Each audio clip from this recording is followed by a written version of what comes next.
3 nous dit, qui a cru à ce qui nous a été annoncé, qui a reconnu les bras de l'Éternel. Il s'est élevé devant lui comme une faible plante, comme un rejeton qui sort d'une terre desséchée. Il n'avait ni beauté, ni éclat pour attirer nos regards. Et son aspect n'avait rien pour nous plaire. Méprisé et abandonné des hommes. Homme de douleur et habitué à la souffrance. Semblable à celui dont on détourne le visage. Nous l'avons dédaigné. Nous n'avons fait de lui aucun cas. Mais cependant, ce sont nos souffrances qu'il a portées. C'est de nos douleurs qu'il s'est chargé. Et nous l'avons considéré comme puni de Dieu, frappé de Dieu et humilié. Mais il était blessé pour nos péchés, brisé pour nos iniquités. Les châtiments qui nous donnent la paix est tombé sur lui. Et c'est par ses maîtres que nous sommes guéris. Nous étions tous errants comme des brebis. Chacun suivait sa propre voie. Et l'Éternel a fait retomber sur lui l'iniquité de nous tous. Il a été maltraité et opprimé. Et il n'a pas ouvert la bouche. Semblable à un agneau qu'on mène à la boucherie, à une brebis muette devant ceux qui l'attendent. Il n'a pas ouvert la bouche. Il a été enlevé par l'angoisse et le châtiment. Et parmi ceux de sa génération, qui a cru qu'il était retranché de la terre des vivants et frappé pour les péchés de mon peuple, on a mis son sépulcre parmi les méchants, son tombeau avec les riches. Pas qu'il n'ait point commis de violence, qu'il n'y ait point eu de fraude dans sa bouche. Il a pris à l'Éternel de le briser par la souffrance. Oh, merci Jésus. Merci Jésus. Merci. Merci Jésus. Tu as été brisé, humilié. Les châtiments qui étaient prévus pour nos vies mais est tombé sur toi. Seigneur, à la croix, tu as pris toutes nos malédictions et tu nous as donné ta bénédiction. La Bible me dit qu'à la croix, Seigneur, tu as déchiré l'acte dont les ordonnances nous condamnaient. Là où le monde des ténèbres, Seigneur, Jésus avait signé des contrats pour nos vies. Mais à la croix, Seigneur, tu as déchiré l'acte. À la croix, Seigneur, tu nous as délivrés. À la croix, tu as dit que vous êtes libres. Je vous donne ma vie. Je vous donne ma vie. La vie éternelle. Tu nous as rendus libres. Alors que nous étions perdus. Alors que nous étions, Seigneur, des gens morts. Mais il a plu à Dieu de te donner en sacrifice. Afin que nous soyons sauvés. Afin que nous ayons la vie. Et la vie éternelle. Merci Seigneur. Qui a cru à cette parole? Qui a cru qu'un jour, pécheur que j'étais, que je pouvais être en vie, que je pouvais être sauvé? Seigneur, dans cette église, nous disons que c'est toi qui es roi. Dans cette église, Seigneur, nous te couronnons roi. Dans cette église, Seigneur, c'est toi qui règnes. Dans cette église, ton trône est là, Seigneur. Ton trône est en ce lieu. Ton trône est en ce lieu. Ton trône est en ce lieu, Jésus.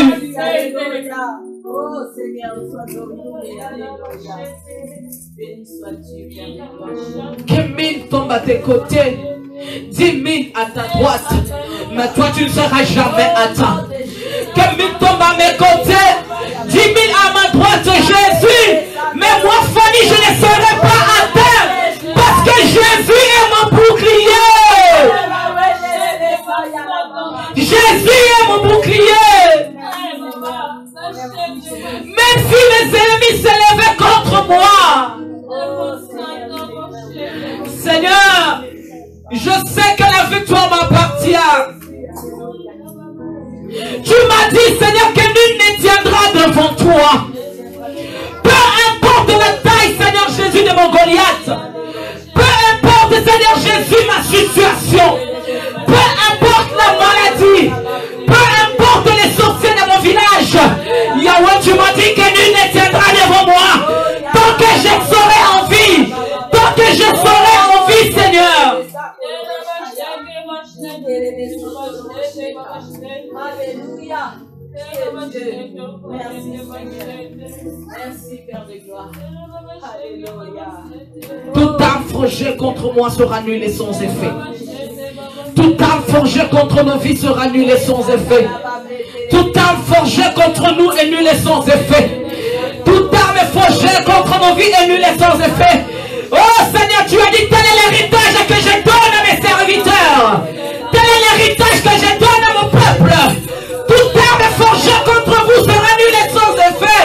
Voici l'héritage que tu nous donnes ce matin.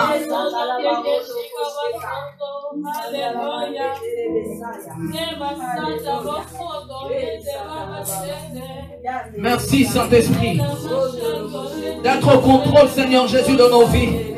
J'aime ta présence. Saint-Esprit, je t'aime parce que tu prends le contrôle de tout. Saint-Esprit, je t'aime. Je t'aime, Seigneur, je t'aime Jésus. Les jours de la Pentecôte, ils étaient tous ensemble dans un même lieu. Et tout à coup, il vint du ciel un bruit comme celui d'un vent impétueux. Et il remplit toute la maison où ils étaient assis. Des langues semblables à des langues de feu leur apparurent, séparées les unes des autres, et se posèrent sur eux. Et ils furent tous remplis du Saint-Esprit. Et ils se mirent à parler en d'autres langues, selon que l'Esprit leur donnait de s'exprimer. Seigneur, tu as dit que dans les derniers jours, dit Dieu, je répandrai de mon esprit sur toute chair. Vos fils et vos filles prophétiseront. Vos jeunes gens auront des visions. Et vos vieillards auront des songes. Oui, sur mes serviteurs et sur mes servantes. Dans ces jours-là, je répondrai de mon esprit et ils prophétiseront.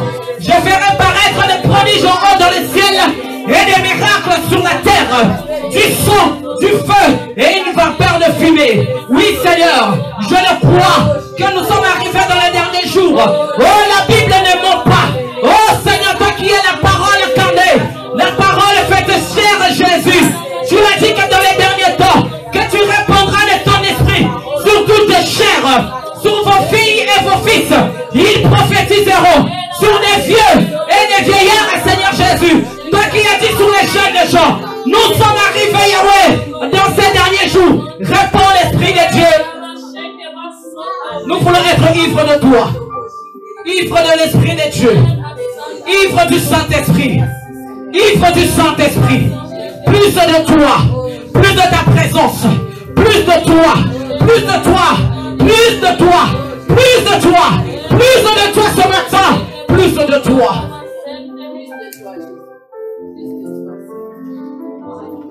Romains 13. Romains chapitre 13 au verset 11 jusqu'au verset 12. Je veux que nous puissions garder cette attitude de prière. Gardons cette attitude de prière jusqu'à la fin. Romains chapitre 13 au verset 11. La Bible nous dit: cela importe d'autant plus que vous savez en quel temps nous sommes. Cela importe d'autant plus que vous savez en quel temps nous sommes. Voici ce que Dieu dit, que dans les derniers temps, qu'il répondra de son esprit. Cela nous apporte d'autant plus que nous savons en quel temps nous sommes. C'est l'heure de vous réveiller enfin du sommeil. C'est l'heure de vous réveiller enfin du sommeil. Car maintenant, le salut est plus près de nous. C'est l'heure de vous réveiller enfin du sommeil. Car maintenant, le salut est plus près de nous que lorsque nous avons cru La nuit est avancée. La nuit est avancée. Le jour approche. Le jour de l'avènement de Dieu approche. Dépouillons-nous donc des œuvres des ténèbres et revêtons les armes de la justice. Marchons honnêtement comme en plein jour, loin des orgies et des ivrogneries, de la luxure et de la débauche, des querelles et des jalousies. Mais revêtez-vous du Seigneur Jésus-Christ et n'ayez pas soin de la chair pour satisfaire les convoitises. Éphésiens 5, chapitre 14, au verset 14, pardon. Éphésiens chapitre 5, au verset 14, la Bible nous dit: c'est pour cela qu'il est dit, réveille-toi. Réveille-toi, toi qui dors. Relève-toi d'entre les morts. Et Christ t'éclairera. Réveille-toi, toi qui dors. Réveille-toi d'entre les morts. Ce n'est pas ta place. Réveille-toi, toi qui dors. Réveille-toi d'entre les morts. Et Christ t'éclairera. Voici que Romains 13 nous dit que nous savons dans quel temps nous sommes. Nous sommes arrivés au temps de la fin. Les jours de l'avènement de Christ. Christ est déjà à la porte. Il revient chercher son église. Il revient chercher l'épouse que tu es. Il revient chercher l'épouse que tu es. Dieu te dit ce matin, réveille-toi. On ne réveille pas une personne qui est déjà réveillée. On réveille une personne qui est endormie. On réveille une personne qui dort. Le salut parfait ce matin, Dieu te dit, réveille-toi. C'est le temps de se réveiller spirituellement. C'est le temps que tu te réveilles enfin de ton sommeil. Dieu, il ne dit pas simplement réveille-toi, toi qui dors, mais il te dit relève-toi d'entre les morts. Parce qu'une personne qui dort ressemble à un mort. Une personne qui dort n'agit pas. Une personne qui dort n'adore pas Dieu. Une personne qui dort ne se sanctifie pas. Une personne qui dort ne connaît pas la crainte de Dieu. Une personne qui est en train de dormir est inactive. Cette personne ressemble à un mort. Dieu te dit, réveille-toi. Réveille-toi. Le temps est avancé. Les jours de l'événement approchent. Jésus-Christ revient. Réveille-toi et relève-toi d'entre les morts. Bien-aimé, en ce temps de la fin, si tu es spirituel, tu comprendras que le réveil a déjà commencé. Le réveil en Europe a déjà commencé. Ça fait déjà plusieurs années. Mais toi, tu dors. Toi, tu es en train de dormir. Il y a un an passé, j'ai dit, Seigneur, je vais vivre le réveil qui a commencé en France. Le réveil a déjà commencé. Mais où sont les chrétiens? Où sont les enfants de Dieu? Nous sommes en train de dormir. Nous sommes dans notre confort. Nous ne nous rendons pas compte que l'accomplissement de la parole va bientôt s'accomplir.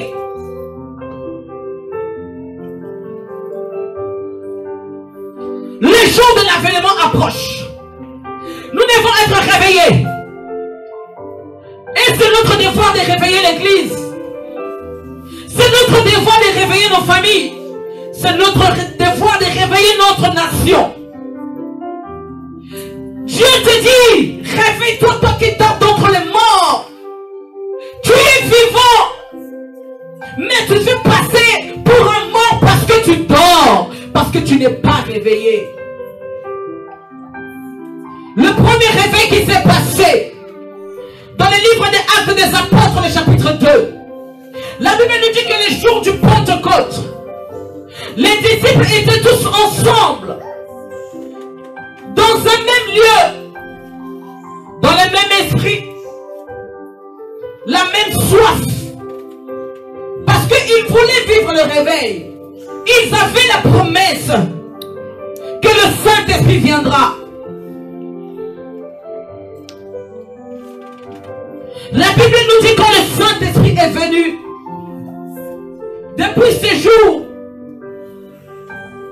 jusqu'à aujourd'hui, la première fois que les hommes ont commencé à en parler en d'autres langues, revêtus du Saint-Esprit, ils ont commencé à parler en d'autres langues. Dans la chambre haute, il y avait plus de 120 personnes. Il y avait des enfants, des femmes et des hommes. Tous étaient remplis du Saint-Esprit. Le premier signe d'un réveil, la Bible nous dit qu'ils ont commencé tous à en parler en langue. Et ceux qui étaient là, ils s'est posé la question, comment est-ce que nous les attendons dans notre langue maternelle? Alléluia. Comment se fait-il? Parce que le Saint-Esprit était descendu et les apôtres étaient réveillés. Alléluia. Ils étaient réveillés en esprit. Je me souviens, il y a de cela très longtemps, entre 15, 16, 17 ans. Je ne parle pas Swahili. Mais je me rappelle pendant que nous étions dans l'assemblée en train de prier, le Saint-Esprit est descendu. J'ai commencé à prier en Swahili. Et plusieurs fois de suite, je pouvais parler anglais pendant que j'étais en train de prier, alors que je ne parlais pas anglais couramment. La Bible nous dit en d'autres langues, pas seulement la langue des anges, mais pendant que tu es rempli de l'Esprit de Dieu, tu peux parler une langue que tu ne connais pas. Alléluia. Les gens les entendaient parler dans d'autres langues. Et chacun ne pouvait comprendre ce qu'ils étaient en train de dire.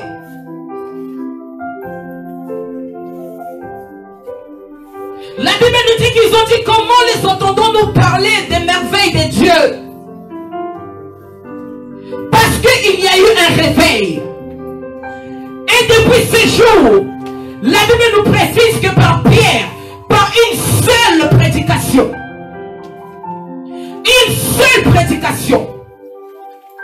en quelques minutes, Pierre a gagné plus de 3000 âmes.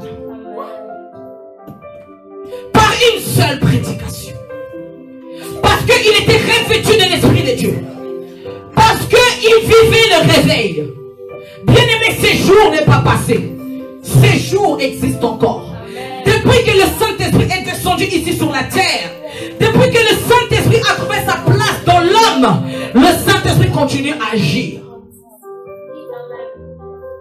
Le Saint-Esprit, nous ne sommes plus dans l'ancienne alliance où le Saint-Esprit venait simplement sur les sacrificateurs ou bien sur les prophètes pendant un temps pour libérer la parole. Mais quand Jésus est parti, Jésus a dit aux disciples que je ne vous laisserai pas orphelins. Je ne vous laisserai pas orphelins. Je vous enverrai le Saint-Esprit. Je vous enverrai le Saint-Esprit. C'est lui qui convainc le cœur du péché. Il vous convaincra du péché. C'est lui qui connaît les profondeurs de Dieu. Ne vous inquiétez pas. Il est avantageux pour vous que moi je m'en aille. Parce que quand le Saint-Esprit viendra, il vous révélera des choses qui sont cachées. Les choses qui ne sont pas montées dans le cœur de l'homme. Les choses que l'homme n'a point vues. les choses qu'on n'a pas entendues. Et ce jour-là, quand le Saint-Esprit est descendu, les hommes ont dit, mais comment se fait que nous pouvons entendre les merveilles de Dieu dans la bouche de ces hommes? Le plus grand réveil que nous connaissons dans notre génération, le premier réveil qui s'est passé en 1905, le réveil de Azusa Street à Los Angeles, en Californie. Quand nous lisons l'histoire du réveil,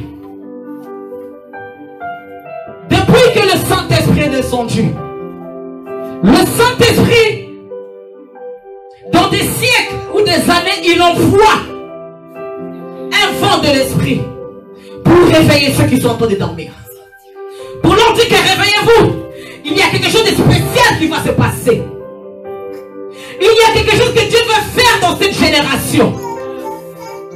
Bien-aimés dans le Seigneur, si nous lisons l'histoire de Azusa Street, il y avait ces jeunes pasteurs de 34 ans. Le pasteur William Seymour. Lui, il croyait en parlant en langue. Mais il n'avait jamais parlé en langue. Il croyait parce que c'était écrit dans la parole de Dieu. L'histoire nous raconte qu'il a été invité dans une église pour prêcher. La première fois qu'il vient pour prêcher, il a prêché sur les réveils. Il a prêché sur les parler en langue. Il y avait des fidèles de cette église qui avaient cru en son message. Le lendemain, il revient dans l'église, il voit l'église fermée. Il se retrouve dehors parce que les pasteurs de cette église n'avaient pas cru à cette prédication. Pourquoi? Parce qu'il dit, mais lui, il nous prêche le parler en langue alors que lui-même, il n'a jamais expérimenté cela. Une sœur de l'église qui a pris ces jeunes pasteurs, ils ont commencé à prier à la maison chez elle. 4 jours après, cette femme a parlé en langue. Alors que lui-même, les prédicateurs n'avaient jamais expérimenté cette dimension. 3 jours après, le mari de la femme a parlé en langue. Pendant qu'ils étaient en train de prier, ils avaient la soif. Ce qui peut emmener le réveil dans ta vie, dans une nation, c'est la soif. Pasteur Seymour avait la soif de vivre le réveil. Parce qu'il avait lu dans les livres des Actes des Apôtres. Et il voulait expérimenter ce réveil. Pendant qu'ils étaient en train de prier, il y avait des voisins qui venaient. L'onction attire. L'onction a commencé à attirer. L'onction a commencé à attirer. 3 mois après lui-même, il a parlé en langue. Il a pu expérimenter ce qu'il prêchait. L'histoire raconte que tellement que la maison était remplie, la maison s'est écroulée. Il y avait beaucoup de monde. Par la grâce de Dieu, il n'y a pas eu de blessés. Finalement, ils ont commencé à faire des réunions sur la rue. On ne pouvait plus recevoir tout le monde dans la rue, c'était impossible. Pendant que les autres partaient, les autres revenaient. Pourquoi? Parce qu'il y avait la manifestation de l'Esprit de Dieu. Dieu s'est manifesté par des miracles et des prodiges. Les hommes étaient guéris. Alléluia. Finalement, ils ont dit non, on ne pouvait pas continuer ici. Ils ont trouvé un bâtiment délabré au numéro 312 Azusa Street, avec une 50aine de personnes. Ils priaient moins 10 heures par jour. Il n'y avait pas de jours de culte. Tous les jours c'était ouvert. Les hommes venaient. Les hommes venaient. Des hommes, des femmes. Tout le monde parlait en langue. Tout le monde a commencé à expérimenter la gloire de Dieu. Et c'est cela qui a déclenché le réveil aux États-Unis. On ne pouvait pas passer un instant. Une personne pouvait être touchée pendant qu'il était dehors dans le parking. Nous sommes ici, mais il y a personne qui est dehors dans le parking. Dès que cette personne s'approche, entre simplement dans l'endroit où il y a l'atmosphère du Saint-Esprit, cette personne est touchée, commence à parler en langue. Si la personne était malade, la personne était guérie. J'ai pris que dans notre génération, que nous puissions expérimenter également le réveil. Que nous puissions expérimenter ces réveils, bien-aimés. Ne passons pas à côté de ce que Dieu veut faire avec nous. Ne passons pas à côté de ce que Dieu veut faire dans notre génération. Le réveil a déjà commencé. Ne voyez-vous pas qu'il y a des petits, des enfants de 3 ans, 4 ans qui prêchent, qui prophétisent, qui voient la gloire de Dieu? Il y a des enfants qui ont vu des anges, qui témoignent. Le réveil a déjà commencé.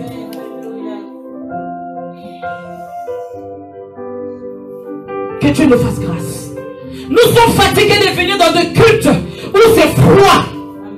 Nous sommes fatigués d'être dans nos familles où personne ne connaît le Seigneur. Nous sommes fatigués de prêches et de bénédictions. C'est bien, nous voulons être bénis, oui. Mais jamais tu peux être béni et profiter de ta bénédiction si tu es mort. Pour profiter de ta bénédiction, tu dois être vivant. Tu dois être réveillé. À quoi bon?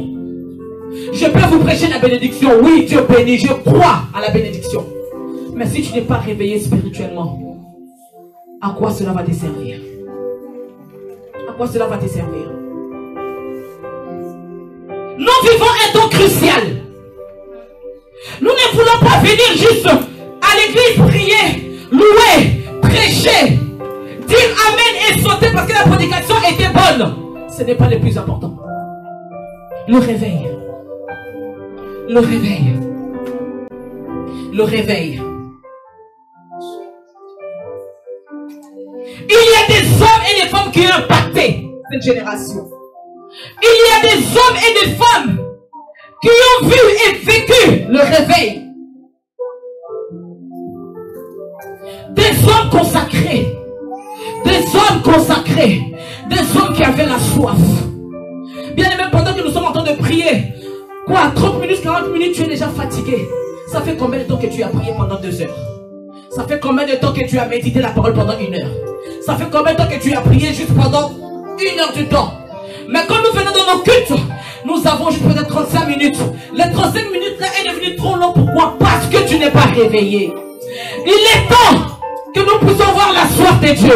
Oh, l'histoire raconte pendant ces réveils. Nous savons que le matin que ma famille est partie à l'église, les gens à la maison attendaient que peut-être leur femme, leur mari puisse revenir.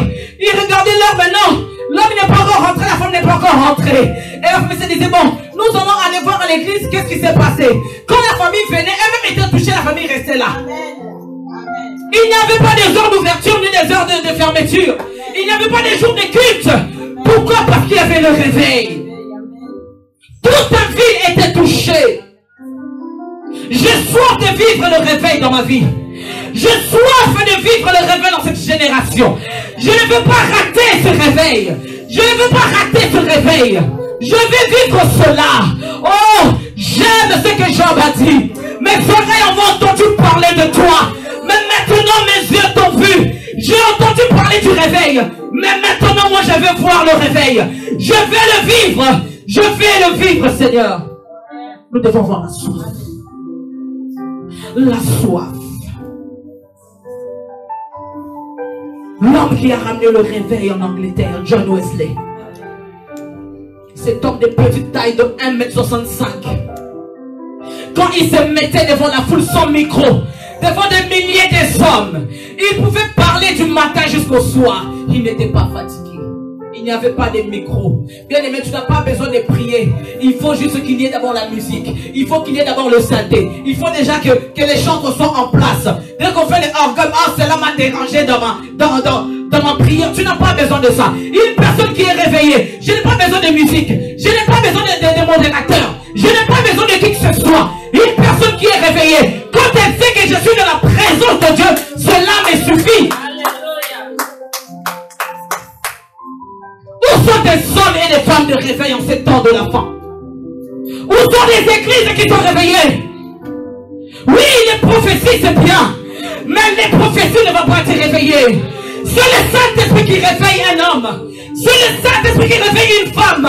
Je sais que Ézéchiel 37 nous dit, Dieu emmène Ézéchiel dans un vallée des ossements, là où il y avait la mort. Dieu Dieu pose la question à Ézéchiel, est-ce que ces eaux peuvent-ils revivre?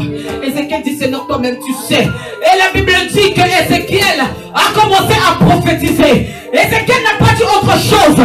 Ézéchiel a appelé le Saint-Esprit. Il a dit, esprit de 4 vents, souffle sur ce mort, afin qu'il revive. Nous avons besoin du Saint-Esprit pour commencer à revivre. Et la Bible nous dit que les ossements desséchés ont commencé à bouger, à se rassembler. Dieu dit encore à Ézéchiel, fils de l'homme, prophétise encore pour la 2e fois. Oh, Ézéchiel appelle encore le Saint-Esprit. Et la Bible nous dit qu'on a commencé à voir les nerfs commencer à venir. La chair commençait à entrer. Et la Bible nous dit que c'était une grande armée d'Israël. Il faut que les hommes et les femmes se réveillent. En ce temps de la fin, nous avons besoin d'une armée. Une armée qui peut se lever. Une armée qui peut se lever dans cette génération. La France a besoin d'être sauvée. La France a besoin d'être sauvée. On soit besoin des hommes et des femmes assoiffés. Des hommes et des femmes assoiffés de l'Esprit de Dieu. Des hommes assoiffés pas des bénédictions, pas des prophéties, mais de l'Esprit de Dieu. Donc la Bible nous dit, cherchez d'abord le royaume. Cherchez d'abord le royaume. Cherchez d'abord la personne qui bénit et pas la bénédiction. Je veux vivre les réveils dans cette église. Le pasteur Seymour a commencé à prier avec un couple, ils étaient à 3. À 3. À 3 seulement. Mais ils avaient soif. Le pasteur Seymour voulait vivre ce qui était écrit dans la parole de Dieu. Je suis fatigué de lire simplement la parole, mais je vais la vivre. Je veux vivre la parole. Je veux la vivre. Je ne veux pas simplement la lire, mais je veux la vivre. Je veux la voir et la toucher. Je veux la palper, cette parole. Je la veux. Je suis fatigué d'une église froide. Je suis fatigué des prédicateurs et des prédications qui nous emmènera nulle part. Nous voulons le réveil. Pour cette génération, nous voulons le réveil. Qu'est-ce que nous pouvons laisser à la génération suivante? Oh, l'histoire de l'homme de Dieu Haïti Nabala, le père du réveil au Congo RDC. Dans son livre, on nous dit qu'il pouvait rester à genoux des jours et des jours en train de prier. Au moment où il finissait de prier, pour qu'il puisse se lever, ses os ne bougeaient plus, ses genoux. On est obligé de le masser des minutes et des minutes pour que sa jambe puisse devenir droit. Parce que cet homme avait la soif. Cet homme ne prêchait pas en lingala ni en français, mais en swahili. Mais il a voyagé dans les nations jusqu'aux États-Unis. Devant des grands hommes. Le Benny Hinn que nous connaissons aujourd'hui, il a été impacté par lui. Il a dit, mais cet homme qui vient du Congo RDC, je vais le voir. Je dois le voir. Il a prêché au stade aux États-Unis. Il y avait des grands hommes que nous connaissons aujourd'hui. Cet homme-là était un homme de réveil. Il a ramené le réveil au Congo. Et jusqu'aujourd'hui, nous pouvons voir ce qu'il a fait au Congo. Alléluia. Où sont des hommes comme ça aujourd'hui? Où sont des femmes comme ça aujourd'hui? Où sont des femmes et des hommes qui peuvent rester des jours et des jours à genoux en train de chercher le réveil? Pendant que j'étais en train de lire l'histoire de John Wesley, rien qu'en lisant l'histoire de John Wesley, tu pouvais sentir l'onction qui s'est dégagée dedans. Là où j'étais, j'ai commencé à pleurer, parler en langue. Je n'ai pas connu cet homme. Bien aimé, beaucoup de chansons que nous chantons aujourd'hui, surtout aux États-Unis, ce sont les cantiques qu'il a composés. Et l'histoire raconte que jusqu'aujourd'hui, il n'y a pas eu un prédicateur dans le monde qui a prêché plus que John Wesley. Il a fait des sermons que jusqu'aujourd'hui personne n'a encore dépassé. Il a écrit des chants qu'il a reçus directement du ciel. La chanson Alléluia que nous chantons, il a entendu ces chants pendant qu'il était en train de prier, le ciel s'est ouvert. Il a vu les anges chanter ces chants. Simplement Alléluia. Si vous regardez bien ces chants, dans vos moments d'adoration, chantez simplement ces chansons. Chantez simplement ces chants, vous allez voir le ciel s'ouvrir. Alléluia. Amen. Je veux vivre le réveil. Je suis fatigué des choses monotones. dans le corps du Christ. Je suis fatigué de voir toujours la même chose. Alors que la Bible nous dit, nous devons nous réveiller. Sortir de la distraction. Sortir de ceux qui ne peuvent pas nous donner un dixième de ce que tu peux nous donner. Alors que l'église d'aujourd'hui dort. Regardez avec ce qui se passe dans le corps du Christ maintenant. L'église est entrée dans la distraction. L'église est entrée dans la distraction. L'église a commencé à tuer ses propres soldats. L'église a commencé à tuer ses propres soldats. Au lieu de les couvrir, au lieu de les protéger, au lieu de soigner les blessés. C'est la vérité. Où est l'église aujourd'hui?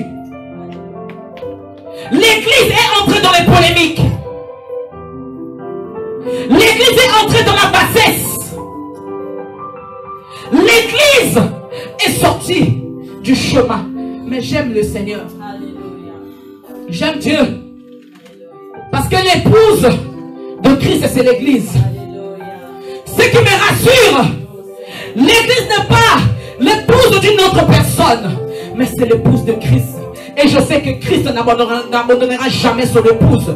Même si le malin fait tout ce qu'il peut faire pour distraire l'église, mais il y a quand même une minorité de personnes, des assoiffés, qui vont se mettre à genoux pour relever l'étendard dans l'église. Alléluia. Le salut parfait, Dieu nous a dit dans cette génération que nous sommes la voix. Le salut parfait, nous sommes la voix.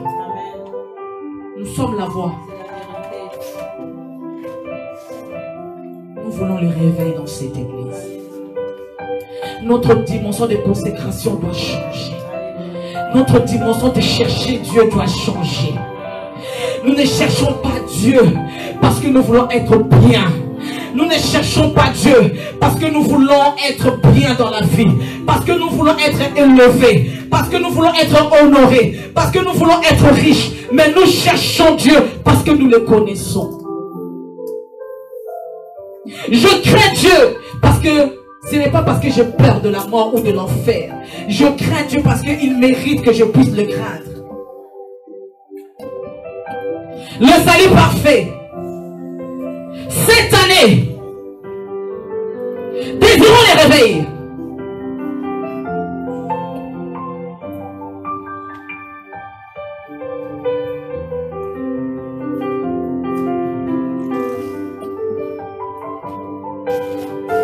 Dieu,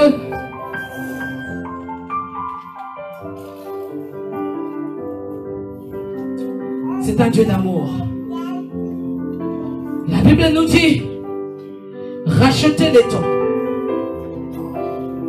car les jours sont mauvais. Ne soyez pas inconsidérés, mais comprenez quelle est la volonté du Seigneur. Ne soyez pas inconsidérés. Ne dites pas oui, je sais que Jésus revient. Ce n'est pas un slogan. Ce n'est pas un slogan que Jésus revient. La Bible nous dit, dépouillons-nous des œuvres du ténèbre. Je veux vivre le réveil. Je veux vivre le réveil. Ce n'est ni par ma force, ni par la puissance, mais c'est par l'Esprit de Dieu que je peux me dépouiller. C'est par l'Esprit de Dieu que je peux abandonner ce que Dieu me dit d'abandonner. C'est par l'Esprit de Dieu que je peux faire la volonté de Dieu. C'est par l'Esprit de Dieu que je veux vivre le réveil. Je ne veux pas simplement voir d'autres personnes expérimenter le réveil. Moi, je vais expérimenter le réveil.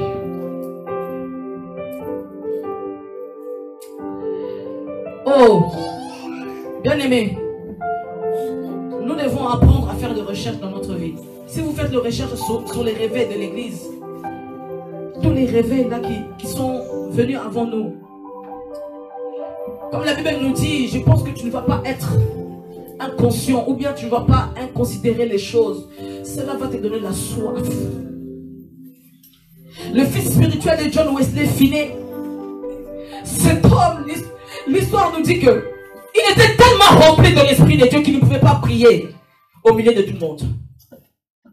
Il était obligé d'aller prier en pleine forêt.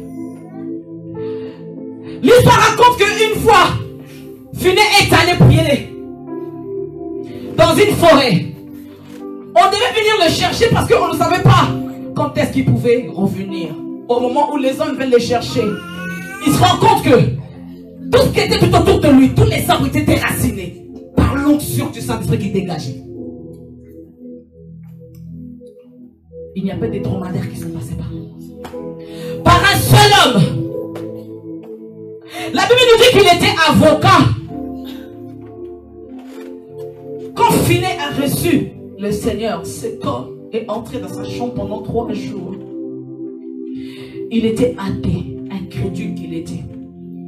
Mais quand John Wesley l'a prêché, quand il était venu dans une des réunions de John Wesley, il a rencontré le Seigneur. Et pendant 3 jours, il s'est fermé dans sa chambre. Il s'est converti. Sa femme païenne l'a combattu pendant un temps. Mais elle était touchée par l'Esprit de Dieu, elle également. Elle s'est convertie. Et l'histoire raconte que là où Finney travaillait, dans la criminalité, il n'avait plus de dossiers à traiter. La criminalité avait baissé dans sa ville. Les avocats n'avaient plus de travail. Dans les hôpitaux, il n'y avait plus de maladies. Il n'y avait plus de malades. Tout le monde était en bonne santé dans la ville. Les gens ne comprenaient pas pourquoi. Par un seul homme. Dans une ville, il n'y avait plus de maladies. Alléluia. Le taux de criminalité a disparu, pas baissé, mais disparu. Et tout le monde a rencontré le Seigneur. Parce qu'il y avait un homme dans cette ville qui était assoiffé du réveil. Il y avait seulement un homme dans cette ville qui voulait vivre la gloire de Dieu. Malgré le combat, malgré les rejets, à combien de fois John Wesley, il était mis à mort, caillassé, laissé par terre à demi-mort. En plein hiver. Mais quand il se relevait, la première chose qu'il faisait, il reprenait sa Bible et il annonçait la bonne nouvelle. On nous dit que même avant sa mort, il a prêché à des milliers de personnes. Il est rentré dans sa maison, il s'est couché et il est parti. Qu'est-ce qu'on a retrouvé dans sa maison? 2 assiettes, un couteau, une fourchette, une cuillère, une table, une chaise, 2 casseroles. Cet homme pouvait être riche financièrement, mais spirituellement cet homme impacté des générations jusqu'à aujourd'hui. Il n'a rien laissé, rien des valeurs matérielles, mais il a laissé des valeurs spirituelles. Qu'est-ce que nous voulons laisser à la génération suivante? Qu'est-ce que nous voulons laisser à nos enfants, à nos arrière-petits-enfants? Qu'est-ce que nous voulons laisser? Les biens matériels, c'est bien beau, mais cela peut partir. Mais ce qui est certain et sûr, ce qui ne périra jamais, c'est ce qui viendra de Dieu. C'est ce qui est spirituel. Cela va rester de génération en génération. Je n'ai pas connu Heidi Nabala, mais aujourd'hui je parle de lui. Alléluia. Je n'ai pas connu John Wesley, mais aujourd'hui je parle de lui. Je n'ai pas connu le pasteur Seymour, mais aujourd'hui nous parlons de lui. Pourquoi? Parce qu'ils ont placé leur foi en Dieu. Ils ont vu ce qui était précieux. Je veux le réveil. Est-ce que tu peux commencer à prier et dire, Seigneur, je veux le réveil? S'il te plaît, Seigneur, nous voulons le réveil dans cette église. S'il te plaît, Seigneur, nous voulons le réveil.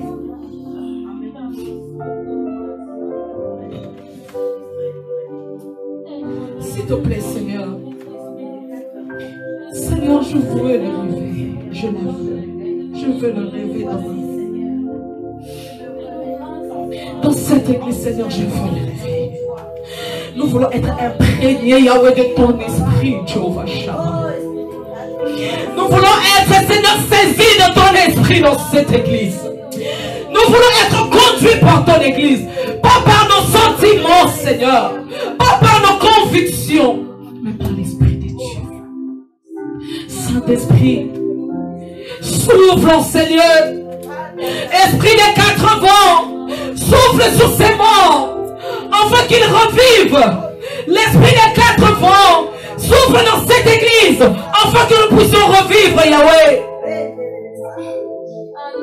Yahweh. Emma. Emma. Dieu est avec nous. Dieu est avec nous.